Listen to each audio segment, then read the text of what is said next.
कहानी। गरीबी पुराने साधारण कपड़े पहने एक महिला ने एक फैंसी रेस्तरां में प्रवेश किया।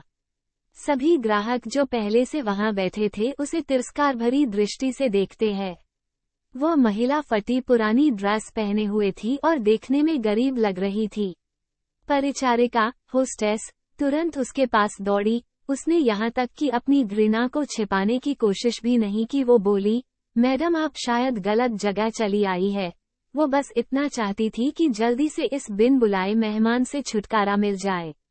महिला ने घबराते हुए उसकी ओर देखा और पूछा कि क्या ये ताज भोजनालय है?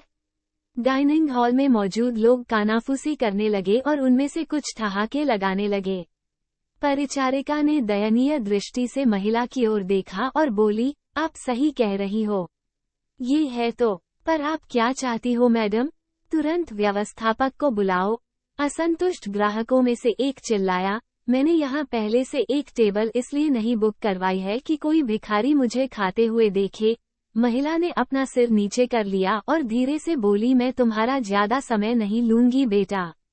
मेरा केवल एक अनुरोध है कि आप इस तरफ आइए। परिचारिका ने अनिच्छा से बुजुर्ग महिला को अंदर आमंत्रित किया।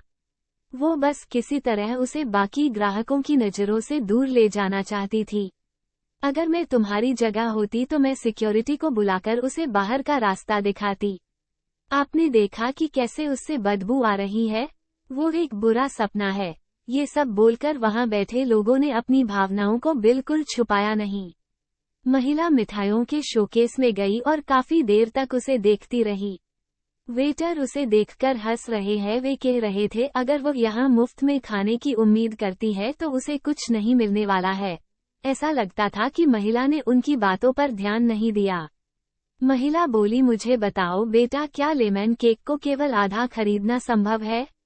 इसकी लागत क्या है? मेरे पास 10 की 17 नोट हैं। उसने हाथ में कुछ मुड़े तुड़े पुराने नोट दिखाते हुए पूछा। वेटर्स ने बमुश्किल हंसी रोकी। मैडम, मुझे नहीं लगता कि आपके पास इस केक के एक टुकड़े के लिए भी पर्याप्त पैसा है। ये केवल केक नहीं है बल्कि हमारे महाराज शेफ द्वारा किया गया कला का काम है। इसके अलावा हम इसे आधे में नहीं बेचते हैं। गरीब महिला शर्मसार हो गई। उसे ऐसा लगा कि उसके अंदर कुछ टूट गया हो। धीरे धीरे वह निराश कदमों से चलते हुए बाहर निकलने लगी। अचानक उसे रेस्तरां के कोने में अपनी पत्नी के बगल में बैठे सैन्य वर्दी पहने एक व्यक्ति ने बुलाया। मैडम कृपया यहाँ आओ, आप बहुत निराश लग रही हैं। कुछ हुआ है? उसने चेहरे पर मुस्कान के साथ पूछा। मेरी बेटी, वह बहुत बीमार थी। जब वह बच्ची थी तो हम इस रेस्टोरेंट के पास से गुजरते थे और वह काफी देर तक दुकान की खिड़कियों को देखती रहती थी। हमने एक दिन यहाँ लेमन केक खाने का सपना देखा, लेकिन फिर वह बीमार हो गई। मेरे पति चले गए और हम दोनों का पेट पालने के लिए मुझे नौकरी करनी पड़ी। मेरे पास इलाज जारी रखने के लिए पैसे नहीं हैं, इसलिए अब मैं उसके लिए कुछ भी नहीं कर पा रही हूँ। तो मैंने सोचा कम से कम उसे ये केक ही दिला दूं, लेकिन मेरे पास केवल 10 की ये 17 नोट हैं। इतना कहते हुए उसके आंखों से आंसू बह निकले। बिना किसी हिचकिचाहट के उस फौजी ने वेटर को बुलाया और उसे अपने खर्च पर महिला के लिए एक पूरा लेमन केक पैक करने को कहा। उन्होंने महिला से कहा, आज 17 साल हो गए हैं जब हमने अपने बेटे लक्ष्य को खोया था। एक कार दुर्घटना में उसकी मृत्यु हो गई थी। मैं और मेरी पत्नी कुछ नहीं कर पाए, हालांकि वो एक डॉक्टर हैं। आपके पास में 17 नोट है और मेरा बेटा 17 साल का था। ये ऊपर वाले का इशारा नहीं है तो क्या है? फौजी की पत्नी ने गरीब महिला को अपना बिजनेस कार्ड दिया और बेटी के इलाज में मदद करने का वादा किया। जब वेटर महिला के लिए लेमन केक लेकर आया तो महिला के चेहरे पर एक कृतज्ञ मुस्कान आ गई।